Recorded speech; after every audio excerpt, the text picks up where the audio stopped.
as we bring the Maggid to the conclusion in the Seder, we say the paragraph B'chol dor vador. And what do we say? B'chol dor vador, chayav adam l'rot et atzmo, kilo yatzah miMitzrayim. In every generation, we're to see ourselves as if we ourselves had come out of Egypt, and the Rambam famously adds the word atah, now. And we also point out in our version, we say votanu oti misham, that Hashem took us out. How are we to understand that? And this idea is reinforced in the bracha that we say. We say asher ga'alanu v'galet avotenu miMitzrayim, that Hashem redeemed us and our fathers from Egypt. So how are we to understand this? And I'd like to present the Nesiv Shalom on this. He actually brings two approaches.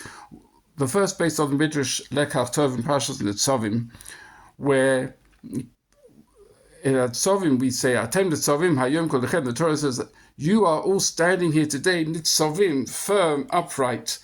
And Bnei Israel have been through this twice before, where Moshe says to Bnei Israel at Yam Suf, Hit yatzvu, stand firm, ruit shuvat Hashem. You'll see the salvation of Hashem. And of course, at Har Sinai, Sahar, and they stood firm, straight at the foot of the mountain to receive the Torah. So the Midrash carries on and says, who was there each time standing firm?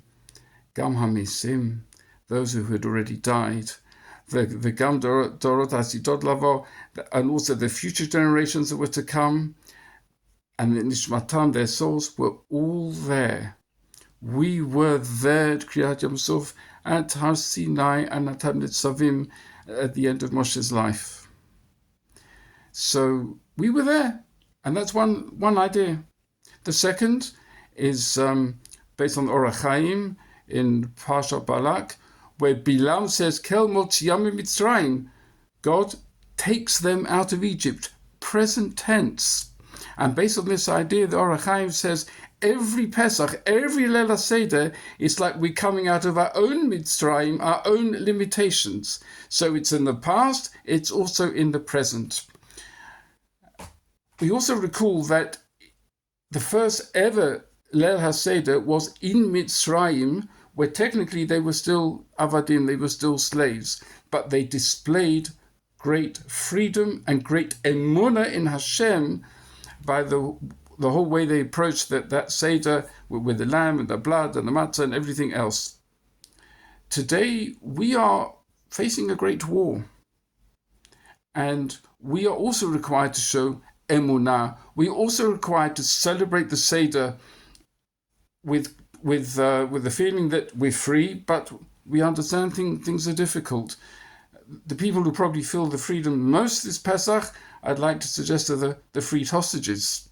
They know what it is to be Ramash b'Mitzarim, hemmed in such hostile territory by hostile people, and now they have, Baruch Hashem, those who did survive have come home, and they're celebrating, many of them, their first, some their second Pesach in freedom. And we celebrate with them and have a great appreciation that there's what to celebrate, B'chol dor vador.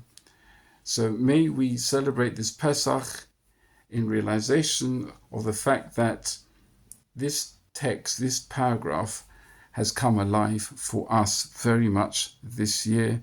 Let us celebrate Pesach with great emunah.